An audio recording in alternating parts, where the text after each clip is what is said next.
ছুটির দিনে রান্নাঘরে ঢুকেছি। ফ্যামিলি ডিমান্ড স্পেশাল বিফ ভুনা।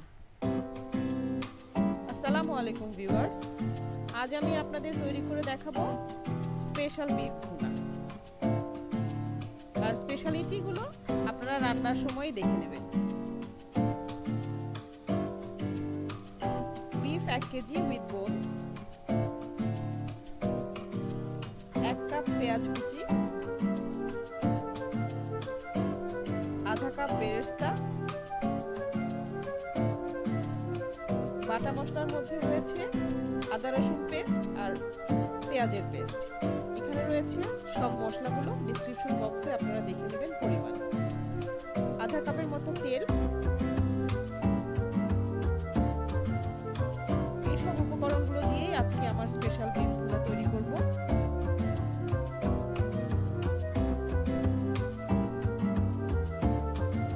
প্রথমে গরম প্যানে তেল ঢেলে দিচ্ছি। তেলটা একটু গরম হওয়া পর্যন্ত অপেক্ষা করছি। তারপর আমি আস্তে আস্তে গরম মশলাগুলো এখানে দিয়ে দেব। দিলাম দারচিনি। এই মশলাগুলোর পরিমাণগুলো আপনারা ডেসক্রিপশন বক্সে দেখে নেবেন। একে একে সব মশলাগুলো আমি দিয়ে দিচ্ছি।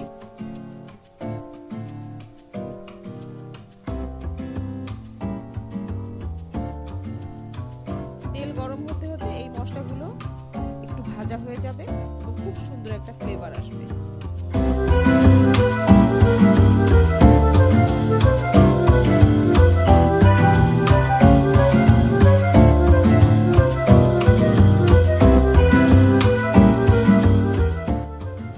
এখন পেঁয়াজটা ঢেলে দিলাম।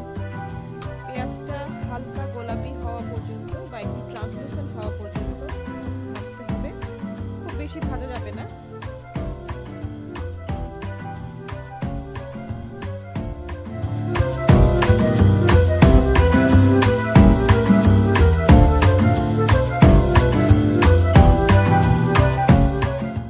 পেঁয়াজটা ভাজা হয়ে গেছে। এখন আমি বাটা মশলাগুলো অ্যাড করব।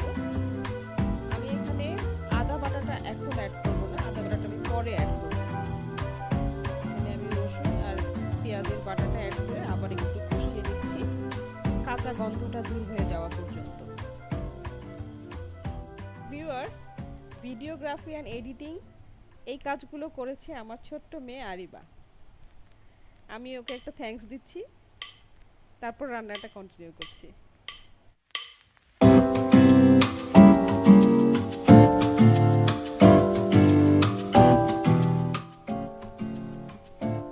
পেঁয়াজটা মশলা সহ ভুনা হয়ে গেছে। এখন আমি গুঁড়া মশলাগুলো দিয়ে দিচ্ছি। দিয়ে এই মশলাটাকে খুব সুন্দর করে কষিয়ে নিতে হবে যাতে কাঁচা গন্ধ না থাকে।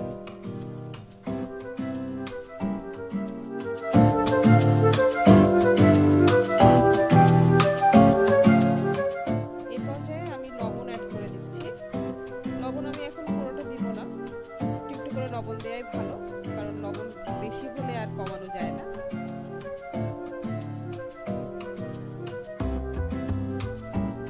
এই পর্যায়ে আমি একটু পানি অ্যাড করে দিচ্ছি, এতে করে মশলাটা আর একটু ভালো করে কষানো যাবে।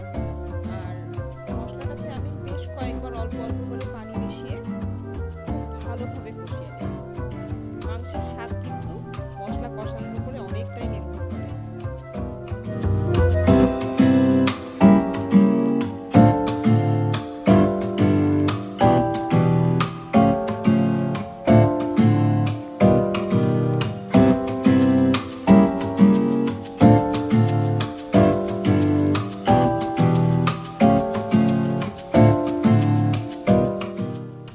মশলাটা খুব ভালোভাবে কষানো হয়ে গেলে আমি এতে মাংসটা অ্যাড করে দিচ্ছি।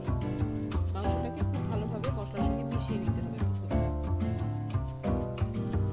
একটা নলির হাড্ডি দেখা যাচ্ছে, খুবই ইয়ামি।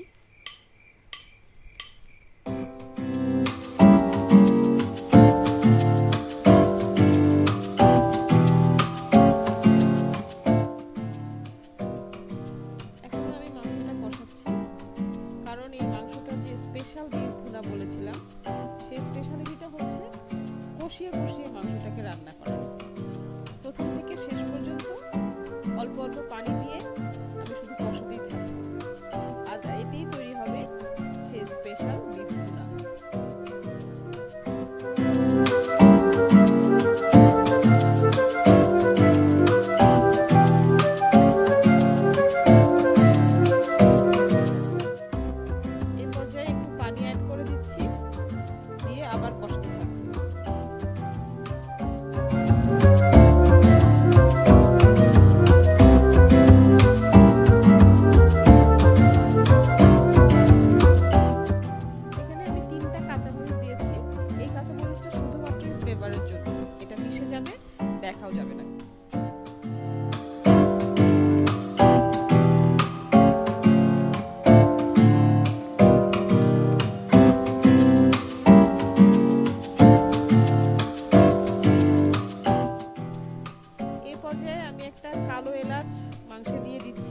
যেটা আমি প্রথমে বলিনি।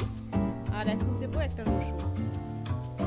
এই রসুনটা মাংসের ফ্লেভারটাকে অনেক বাড়িয়ে দেবে।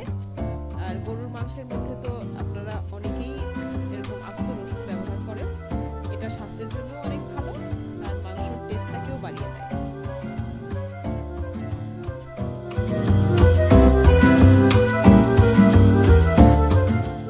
যথারীতি আমি এখনো মাংস কষিয়েই যাচ্ছি, তবে মাংস থেকে কিছুটা পানি বের হয়েছে।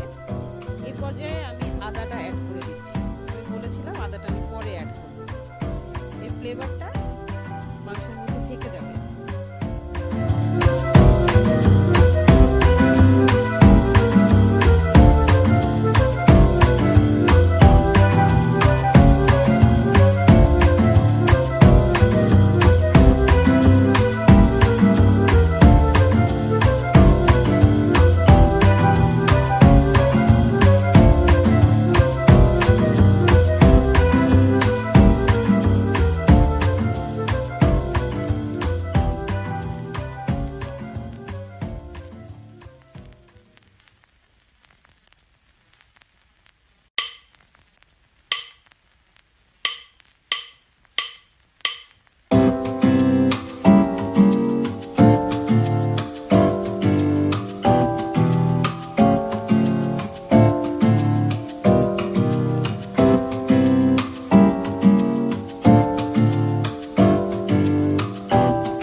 স্বাদকে অনেক বাড়িয়ে দেয় এবং ফ্লেভারটাও অনেক সুন্দর আসে।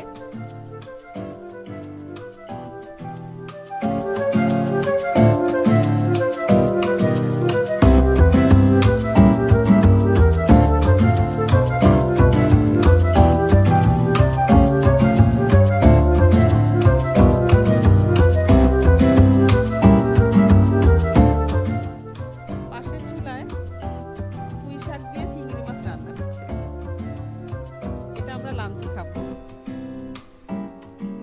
এখন আমার মাংসটা অলমোস্ট ডান। আর কিছুক্ষণ নাড়াচাড়া করে মানে আর কিছুক্ষণ কষিয়ে এটাকে নামিয়ে ফেলতে হবে।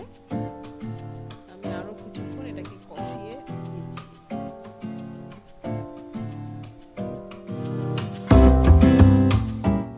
সো ভিউয়ার্স, আমার স্পেশাল বিফ ভুনা তৈরি হয়ে গেছে।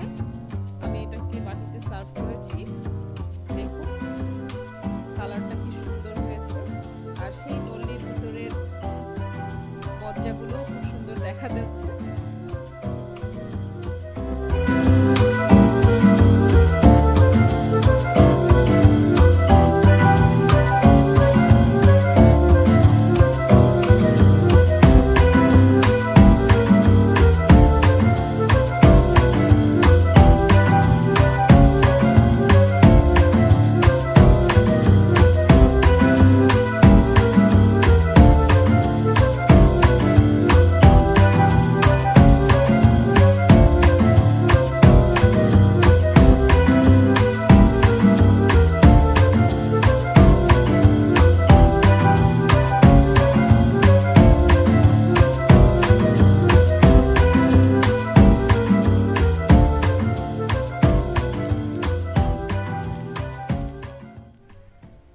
Thanks for watching. I hope you enjoyed. Don't forget to subscribe. Allah Hafiz.